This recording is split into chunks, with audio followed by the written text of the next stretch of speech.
രവീന്ദ്രന് കിട്ടുന്ന 1,00,000 രൂപ എടുത്തു വെക്കാനായിട്ട് ചന്ദ്രമതിയെ ഏൽപ്പിക്കുന്നുണ്ട്. ആ സമയം തന്നെ ആയിരിക്കും ഹണിമൂണിന് പോകാനുള്ള ടിക്കറ്റ് എടുക്കാനുള്ള പണം എങ്ങനെ ഒപ്പിക്കുമെന്നറിയാതെ നടക്കായിരിക്കും സുധി അങ്ങനെ ടെൻഷൻ അടിച്ച് നടക്കുന്ന സമയത്തായിരിക്കും അച്ഛനമ്മയെ പണം ഏൽപ്പിച്ചത് സുധി ഓർക്കുന്നത്. സുധി ഒട്ടും സമയം കളയാതെ ചന്ദ്രമതിയുടെ അലമാര തുറന്ന് ആ പണം കൈക്കലാക്കുന്നുണ്ട്. ശേഷം അത് തന്റെ ബാഗിൽ വെച്ച് പുറത്തേക്ക് പോവുകയാണ് സുധി.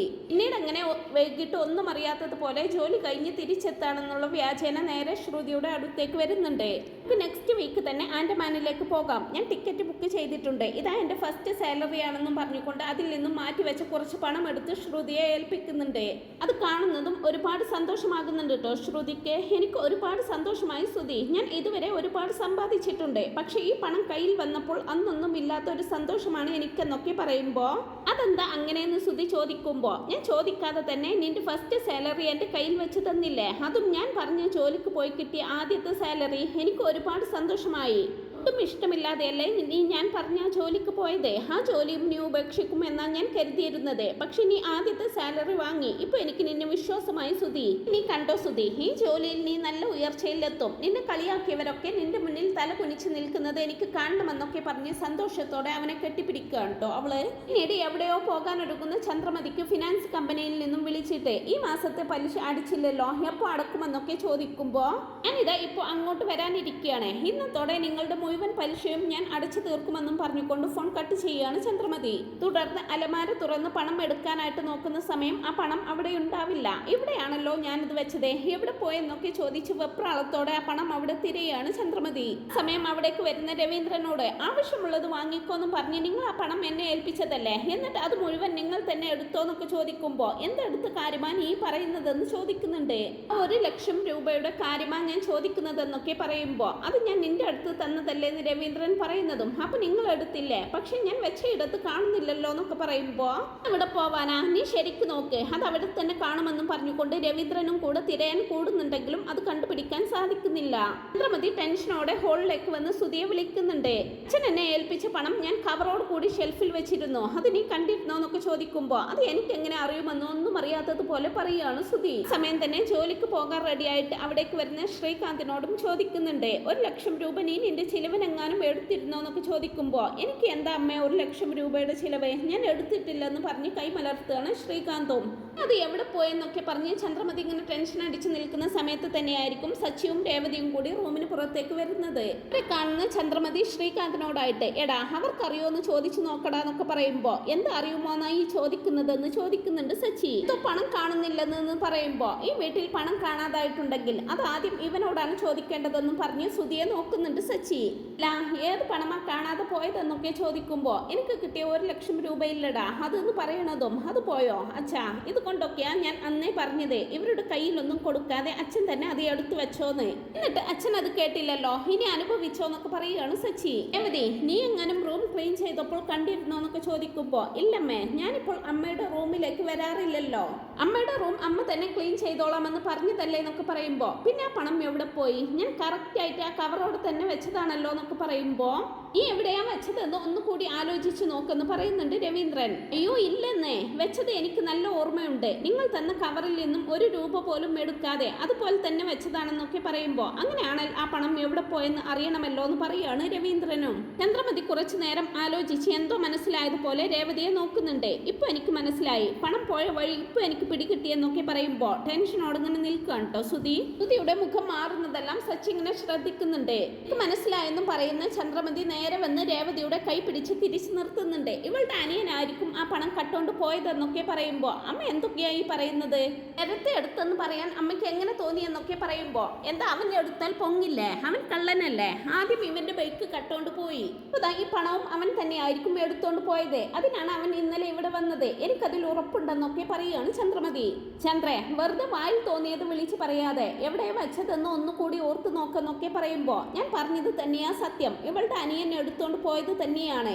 അവൻ പതുങ്ങി പതുങ്ങി വീട്ടിലേക്ക് കയറി വന്നപ്പോയേ എനിക്ക് സംശയം തോന്നിയതാണെന്നൊക്കെ പറയുമ്പോ കറക്റ്റ് അമ്മ, അവൻ തന്നെയായിരിക്കും എടുത്തതെന്ന് പറയുകയാണ് സുധിയും. ഇത് കറക്റ്റ്, അവൻ എടുക്കുന്നത് നീ കണ്ടോ? ചുമ്മാ വായിൽ തോന്നിയത് വിളിച്ചു പറയരുതെന്നൊക്കെ ശ്രീകാന്ത് പറയുമ്പോ ആ പണം എവിടെ പോയി? അലമാരിയിൽ നിന്നും ഇറങ്ങി ഓടാൻ പണത്തിന് കയ്യും കാലും ഒന്നും ഇല്ലല്ലോ എന്ന് പറയുകയാണ് സുധി. അങ്ങനെ എവിടെയും ഓടിപ്പോവൊന്നുമില്ല. നിന്നെ പോലെ ഒരു പെരുങ്കള്ളൻ ഇവിടെ ഉണ്ടാവുമ്പോൾ ആ പണം എവിടെയും പോവില്ലെന്നൊക്കെ സച്ചി പറയണതും ഹലോ എന്തിനു വെറുതെ ഇവരെ പറയുന്നത്? ഈ പറഞ്ഞതുപോലെ രേവതിയുടെ അനിയൻ തന്നെയായിരിക്കും എടുത്തതെന്ന് ശ്രുതിയും പറയുമ്പോ ശ്രുതി വേണ്ട, തെളിവില്ലാതെ ഒന്നും പറയരുതെന്നൊക്കെ രേവതി പറയുമ്പോ എന്തിനാണ് ഇനി അവളോട് ശബ്ദമുയർത്തുന്നത്? അവൻ വന്നു പോയ ശേഷം പണം കാണാതാവുമ്പോൾ അവനെ തന്നെയല്ലേ സംശയിക്കുക എന്നൊക്കെ പറയുമ്പോ അമ്മ വെറുതെ എന്റെ അനിയന്റെ മേൽ കുറ്റം ചാർത്തരുത്. അവൻ വീട്ടിലേക്ക് വന്നിട്ടുണ്ടെങ്കിൽ അത് എന്നെ കാണാനാണ്. അവൻ കാപ്പി കുടിച്ച് അപ്പൊ തന്നെ പോയി അമ്മയെന്നൊക്കെ പറയുന്നുണ്ട് രേവതി. എന്തൊക്കെ പറഞ്ഞ് ന്യായീകരിച്ചാലും ആ പണം അവൻ തന്നെയായി എടുത്തതെന്ന് ചന്ദ്രമതി വീണ്ടും പറയുമ്പോ അമ്മേ, അവൻ ഒരിക്കൽ തെറ്റ് ചെയ്തെന്ന് കരുതി എപ്പോഴും അങ്ങനെ ചെയ്യുന്നവനല്ല. എനിക്കിതാ ഈ നിൽക്കുന്ന ഇവനെയാണ് സംശയം. ഇവനോട് ചോദിക്കെന്നൊക്കെ പറയുമ്പോ സച്ചി നീ എന്താ വിചാരിച്ചിരിക്കുന്നത്? അവരുടെ വീട്ടിലിരിക്കുന്ന പണം അവർക്ക് തന്നെ എടുക്കേണ്ട ആവശ്യം എന്താണെന്നൊക്കെ പറയുന്ന ശ്രുതിയോട് നിനക്ക് ഇവനെ കുറിച്ച് അറിയാഞ്ഞിട്ടാ. ഇവൻ അതും ചെയ്യും, അതിനപ്പുറവും ചെയ്യും. ഇവിടെ നിന്ന് പണം കാണാതായിട്ടുണ്ടെങ്കിൽ അതിന്റെ പിന്നിൽ ഇവൻ തന്നെയാണെന്ന് എനിക്ക് 100% ഉറപ്പുണ്ട്. ഇവന്റെ കണക്കിൽ ഇപ്പോൾ മൊത്തം 51 ലക്ഷമായിട്ടോ എന്നൊക്കെ പറയുമ്പോ ഹലോ സുധി ഇപ്പോൾ ജോലിക്ക് പോകുന്നുണ്ട്. നിങ്ങളുടെ ക്യാഷ് എല്ലാം വൈകാതെ തന്നെ സുധി തിരിച്ചു തന്നോളുമെന്ന് പറയുകയാണ് ശ്രുതി. മോളെ ശ്രുതി, ഇവരോടൊന്നും മോള് സംസാരിക്കേണ്ട. എവിടെയും ഇല്ലാത്തതുപോലെ കള്ള കുടുംബങ്ങളെ തേടി പിടിച്ചു കൊണ്ടുവന്ന് ഇങ്ങനെ പറഞ്ഞാൽ മതിയല്ലോ. മര്യാദക്ക് നിന്റെ അനിയനോട് ആ പണം തിരിച്ചു തരാൻ പറഞ്ഞേക്കെന്നൊക്കെ പറയുമ്പോ അങ്ങനെയൊന്നും പറയരുതമ്മേ, അവൻ ഒരിക്കലും അങ്ങനെയൊന്നും ചെയ്യില്ലെന്നും പറഞ്ഞ് കരയാണ് കേട്ടോ രേവതി. എന്തിനാണ് ഇവർ പറയുന്നതിനൊക്കെ ഇങ്ങനെ കരയാൻ നിൽക്കുന്നത്? ഇവർ പറയുന്നതൊന്നും നീ കാര്യമാക്കണ്ടെന്നൊക്കെ സച്ചി പറയുമ്പോ മോനെ സുധി, ഇവരോടൊന്നും പറഞ്ഞിട്ട് കാര്യമില്ല, നീ പോലീസിനെ വിളിക്കെന്നൊക്കെ പറയുമ്പോ നടുങ്ങുന്നുണ്ട് കേട്ടോ സുധി. വന്ന് ചോദിക്കേണ്ടതുപോലെ ചോദിക്കുമ്പോൾ പണം എവിടെയുണ്ടെന്ന് താനെ അറിയുമെന്നും കൂടി ചന്ദ്രമതി പറയുമ്പോ ശരി, അതാണ് നല്ലത്, പോലീസ് വരട്ടെ എന്ന് സച്ചിയും പറയുമ്പോ നിങ്ങൾ ഇത് എന്താ പറയുന്നതെന്ന് ചോദിക്കുന്നുണ്ട് രേവതി. നീ ഒന്ന് അടങ്ങി എന്റെ രേവതി, ശരത്ത് അങ്ങനെ ചെയ്യില്ലെന്ന് എനിക്കും നിനക്കും നന്നായിട്ട് അറിയാം. അതുകൊണ്ട് തന്നെ പോലീസ് വരട്ടെ, ആരും എടുത്തതെന്ന് അവർ തന്നെ കണ്ടെത്തിക്കോളുമെന്ന് സുധിയെ നോക്കി പറയുകയാണ് കേട്ടോ സച്ചി. ആണോ ഇതെല്ലാം എന്ന് പറയുന്ന രവീന്ദ്രനോട് വരട്ടെ അച്ഛാന്ന് പറഞ്ഞുകൊണ്ട് ശ്രീകാന്തിനോടായിട്ട് പോലീസിനെ വിളിക്കാൻ പറയുന്നുണ്ട് സച്ചി. ഇത്രയും ആയ സ്ഥിതിക്ക് ആ പണം എവിടെ പോയെന്ന് എനിക്കും കൂടി ഒന്ന് അറിയണം. നിങ്ങൾ ആരോട് വേണമെങ്കിലും വരാൻ പറ, ബാക്കി ഞാൻ നോക്കിക്കൊള്ളാമെന്ന് പറഞ്ഞുകൊണ്ട് രേവതിയോടായിട്ട് ഭക്ഷണം എടുത്തു വെക്കാൻ പറയുന്നുണ്ട് സച്ചി. ഈ ജോലിക്ക് പോകുന്നില്ലെന്ന് ശ്രീകാന്തിനോടായിട്ട് ചോദിക്കുമ്പോ ഇല്ല ഏട്ടാ, ഈ പ്രശ്നം എന്നൊക്കെ പറയാൻ തുടങ്ങുന്നതും ഇതൊക്കെ ഒരു പ്രശ്നമാണോടാ? ശ്രീകാന്തിനോടായിട്ട് ഇനി ജോലിക്ക് പോകുന്നില്ലേ എന്നൊക്കെ ചോദിക്കുമ്പോ ഇല്ല ഏട്ടാ, ഈ പ്രശ്നം എന്ന് പറയാൻ തുടങ്ങുന്നതും ഇതൊക്കെ ഒരു പ്രശ്നമാണോടാ? ആണെങ്കിൽ തന്നെ എനിക്ക് കൈകാര്യം ചെയ്യാവുന്നതേ ഉള്ളൂ. നീ പോയി നിന്റെ ജോലി നോക്കടാന്ന് പറഞ്ഞുകൊണ്ട് അവനെ പറഞ്ഞയക്കുന്നുണ്ട്. ശേഷം നീ എന്തിനാ ഇനിയും കരഞ്ഞോണ്ടിരിക്കുന്നത്? നിന്നോട് പറഞ്ഞത് കേട്ടില്ലേ, വിശക്കുന്നു, ഭക്ഷണം എടുത്ത് വെക്കെന്നും പറഞ്ഞുകൊണ്ട് രേവതിയും കൂട്ടി കിച്ചണിലേക്ക് പോവാണ് അവൻ. ചന്ദ്ര എന്തോ തീരുമാനിച്ചുറപ്പിച്ചതുപോലെ ലക്ഷ്മി അമ്മയെ വിളിക്കുന്നുണ്ട്. ഫോൺ എടുത്ത് ലക്ഷ്മി അമ്മയോടായിട്ട് നിങ്ങൾ നാട്ടിലുണ്ടോ അതോ എവിടേക്കെങ്കിലും ടൂർ പോയോ എന്നൊക്കെ ചോദിക്കുമ്പോ ഒന്നും മനസ്സിലാവാതെ അങ്ങനെ നിൽക്കുകയാണ് അവര്. ഇല്ല, ഹോട്ടലിൽ കയറി ഭക്ഷണം കഴിക്കുകയും ജോലിയായിട്ട് നടക്കുകയും ഒക്കെ ചെയ്യാലോ, പണം നിറയെ കയ്യിൽ വെച്ചിരിക്കല്ലേ എന്നൊക്കെ പറയുമ്പോ ചന്ദ്രാമ്മ എന്താ ഈ പറയുന്നത്? എനിക്കൊന്നും മനസ്സിലാവുന്നില്ലെന്ന് പറയുന്നുണ്ട് ലക്ഷ്മി അമ്മ. നിങ്ങൾക്കൊന്നും മനസ്സിലാവില്ല, നിങ്ങളുടെ മോളെക്കാൾ നന്നായിട്ട് അഭിനയിക്കാൻ അറിയാമല്ലോ നിങ്ങൾക്ക്. അഭിനയിക്കാനും കക്കാനും മിടുക്കരാണല്ലോ നിങ്ങള്. ചന്ദ്രാമ്മ എന്തൊക്കെയായി പറയുന്നത്? എനിക്കൊന്നും മനസ്സിലാവുന്നില്ലെന്ന് വീണ്ടും പറയുമ്പോ നിങ്ങളുടെ മകൻ ഇവിടെ നിന്ന് പണം മോഷ്ടിച്ചുകൊണ്ട് പോയെന്നൊക്കെ പറയുമ്പോ അയ്യോ അവൻ അങ്ങനെയൊന്നും ചെയ്യില്ലെന്നൊക്കെ പറയുമ്പോ ഇവിടെ നിന്ന് 1 ലക്ഷം രൂപ കാണാനില്ല. അവൻ ഇവിടെ വന്ന് പോയേ എനിക്ക് സംശയം തോന്നിയതാ. നൈസായിട്ട് അവൻ അത് എടുത്തിട്ട് ഓടിപ്പോയി. മര്യാദക്ക് ആ പണം എനിക്ക് കൊണ്ടുവന്ന് തരാൻ പറയണം.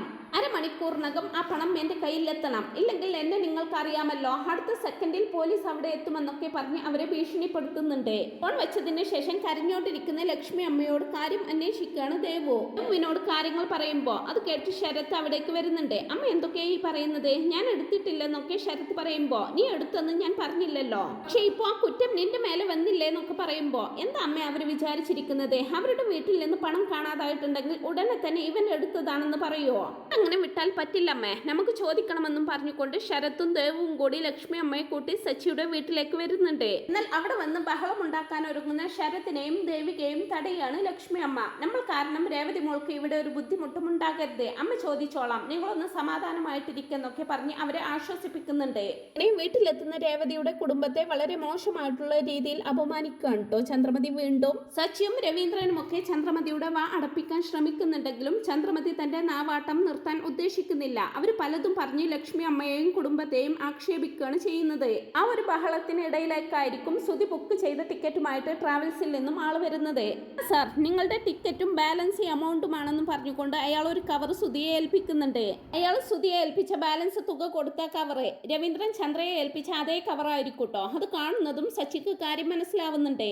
പറഞ്ഞ് അയാൾ അവിടെ നിന്ന് പോകുമ്പോൾ സുധി അത് മറച്ചു പിടിച്ചുകൊണ്ട് വേഗം തന്നെ റൂമിലേക്ക് പോകാനുള്ള ഒരുക്കത്തിലായിരിക്കും. സമയം ഒന്ന് അവിടെ നിന്നെന്ന് പറഞ്ഞുകൊണ്ട് സുധിയെ പിടിച്ചു നിർത്തിക്കൊണ്ട് ആ കവർ ഒന്ന് കാണിച്ചേന്ന് പറയുന്നുണ്ട് സച്ചി. എന്തിനാടാ നിനക്ക്? ഇത് ഫ്ലൈറ്റ് ടിക്കറ്റ് ആണെന്നൊക്കെ പറയുമ്പോൾ അതുകൊണ്ട് തന്നെയാ തരാൻ പറഞ്ഞത്. ഫ്ലൈറ്റ് ടിക്കറ്റ് ഞാൻ ഇതുവരെ കണ്ടിട്ടില്ല, ഒന്ന് കാണട്ടെ എന്ന് പറഞ്ഞുകൊണ്ട് സച്ചി അത് അവന്റെ കയ്യിൽ നിന്നും പിടിച്ചു വാങ്ങുന്നുണ്ട്. കാണുന്നതും കാര്യം മനസ്സിലാകുന്ന സച്ചി സുധിയെ ദേഷ്യത്തോടെ നോക്കുമ്പോൾ സുധി വേഗം മുഖം തിരിക്കുകയാണ് കേട്ടോ ചെയ്യുന്നത്. അത് സച്ചി ആ കവർ ഉയർത്തി പിടിച്ചുകൊണ്ട്, അച്ഛാ ഈ കവർ അച്ഛനറിയോ? സൂദനൻ അച്ഛനെ ക്യാഷ് ഏൽപ്പിച്ചില്ലേ, അതേ കവർ തന്നെയാണ് ഇത്. അച്ഛൻ അമ്മയെ ഏൽപ്പിച്ച അതേ കവർ എന്നൊക്കെ പറയുമ്പോൾ നടുങ്ങുന്നുണ്ട് കേട്ടോ ചന്ദ്രമതി. കാര്യം മനസ്സിലാകുന്ന രേവതിയും രവീന്ദ്രനുമെല്ലാം ചന്ദ്രമതിയെ ദേഷ്യത്തോടെ നോക്കുകയാണ് ചെയ്യുന്നത്. കാര്യം മനസ്സിലാകുന്ന ചന്ദ്രമതി ദേഷ്യത്തോടെ സുധിയെ നോക്കുന്നതും എല്ലാവരെയും ഫേസ് ചെയ്യാൻ മടിയായിട്ട് തല കുമ്പിട്ട് ഇങ്ങനെ നിൽക്കുമായിരിക്കും. ശ്രുതിയോടായിട്ട് ഇപ്പൊ നിനക്ക് ഇവന്റെ തനി നിറം ബോധ്യപ്പെട്ടോ എന്നൊക്കെ ചോദിക്കുമ്പോ ശ്രുതി ദേഷ്യത്തോടെ അവനെ നോക്കുന്നതും തല താഴ്ത്തുകയാണ് കേട്ടോ. സുധി ആണ് ആ പണം എടുത്തതെന്ന് ഞാൻ അപ്പോഴേ പറഞ്ഞില്ലേ, ഇപ്പോഴെങ്കിലും എല്ലാവർക്കും ബോധ്യപ്പെട്ടല്ലോ എന്നൊക്കെ സച്ചി പറയുമ്പോ സുധിയെയും ചന്ദ്രമതിയെയും ദഹിപ്പിക്കുന്ന രീതിയിൽ നോക്കുകയാണ് ലക്ഷ്മി അമ്മയും ദേവികയും ശരത്തും. ഈ പണം ശരത്തി എടുത്തെന്നും പറഞ്ഞുകൊണ്ടല്ലേ ഇവരിവിടെ ആടിയിരുന്നത്. ഇപ്പൊ ആരെ എടുത്തെന്ന് എല്ലാവർക്കും മനസ്സിലായല്ലോ, ഇനി പോലീസിനെ വിളിക്കെന്നൊക്കെ ചന്ദ്രമതിയോടായിട്ട് പറയുന്നുണ്ട് സച്ചി. അമ്മയും ദേവും ശരത്തും ഒക്കെ ചന്ദ്രമതി തങ്ങളെ അപമാനിച്ച് സംസാരിച്ചതിന്റെ അമർഷം അവിടെ പറഞ്ഞു തീർക്കുന്നുണ്ട്. രവീന്ദ്രൻ മുന്നോട്ട് വന്ന് സുധിയോടായിട്ട് ആ പണം നിന്റെ കയ്യിൽ എങ്ങനെ എത്തിയെന്നൊക്കെ ചോദിക്കുമ്പോ ചന്ദ്രമതി അവിടെ ഒരു നാടകം കളിക്കുകയാണ്. അയ്യോ, ഈ മുടിഞ്ഞ തലവേദന കാരണം ഒന്നും ഓർമ്മ നിൽക്കുന്നില്ലല്ലോ, ഞാൻ തന്നെയാണ് ആ പണം അവന് കൊടുത്തത്, ഞാനത് മറന്നു പോയെന്നൊക്കെ പറഞ്ഞ് ചന്ദ്രമതി അവിടെ നാടകം കളിച്ചുകൊണ്ട് സുധിയെ രക്ഷിക്കുകയാണ് കേട്ടോ ചെയ്യുന്നത്. കാണുന്ന സച്ചി, എന്താ ഒരു നാടകം, നാടകത്തിൽ അഭിനയിച്ചാൽ ഫസ്റ്റ് പ്രൈസ് നിങ്ങൾക്ക് തന്നെ ആയിരിക്കുമെന്നൊക്കെ പറഞ്ഞ് അവരെ പരിഹസിക്കുന്നുണ്ട്. രവീന്ദ്രൻ ചന്ദ്രമതിയോടായിട്ട്, നീ ആ പണം അവന് കൊടുത്തത് നിനക്ക് ഓർമ്മയില്ലല്ലേ, നിന്റെ നാടകമൊക്കെ ഞങ്ങൾക്ക് മനസ്സിലാകും, വെറുതെ ഈ പാവം പയ്യന്റെ മേൽ കുറ്റം ചാർത്തിയിട്ട് അവളുടെ ഒരു നാടകം കളി, ഇവരെ അപമാനിച്ചതിനെ നീ ഇവരോട് മാപ്പ് പറഞ്ഞേ തീരൂന്നും പറഞ്ഞുകൊണ്ട് ചന്ദ്രമതിയെ കൊണ്ട് അവരോടെല്ലാവരോടും മാപ്പ് ചോദിപ്പിക്കുന്നുണ്ട് രവീന്ദ്രൻ. ചന്ദ്രമതി അവരോടെല്ലാവരോടും മാപ്പ് ചോദിക്കുന്നതും അവർ വിഷമത്തോടെ സച്ചിയോടും രേവതിയോടും യാത്ര പറഞ്ഞ് അവിടെ നിന്ന് പോവുകയാണ് കേട്ടോ ചെയ്യുന്നത്. ശേഷം സുധിയുടെ കയ്യിൽ നിന്നും ഹണിമൂൺ ടിക്കറ്റ് പിടിച്ചു വാങ്ങാണ് സച്ചി. നിങ്ങൾ അങ്ങനെ അച്ഛന്റെ ക്യാഷും കൊണ്ടുപോയി സുഖിക്കണ്ട, ഹണിമൂണിനൊക്കെ പോവണമെന്നുണ്ടെങ്കിൽ സ്വന്തമായിട്ട് സമ്പാദിച്ച് ആ ക്യാഷ് കൊണ്ടുപോയിക്കൊള്ളണം, അല്ലാതെ അച്ഛന്റെ ക്യാഷും കട്ടെടുത്തു മോൻ ഇനിയും സുഖിക്കാമെന്ന് കരുതണ്ടെന്നും പറഞ്ഞുകൊണ്ട് ആ ടിക്കറ്റ് കീറിക്കളയാണ് സച്ചി. അങ്ങനെ ശ്രുതിയുടെയും സുധിയുടെയും ഹണിമൂൺ ആഗ്രഹമൊക്കെ പൊളിച്ചടുക്കി കയ്യിൽ കൊടുക്കുകയാണ് കേട്ടോ സച്ചി.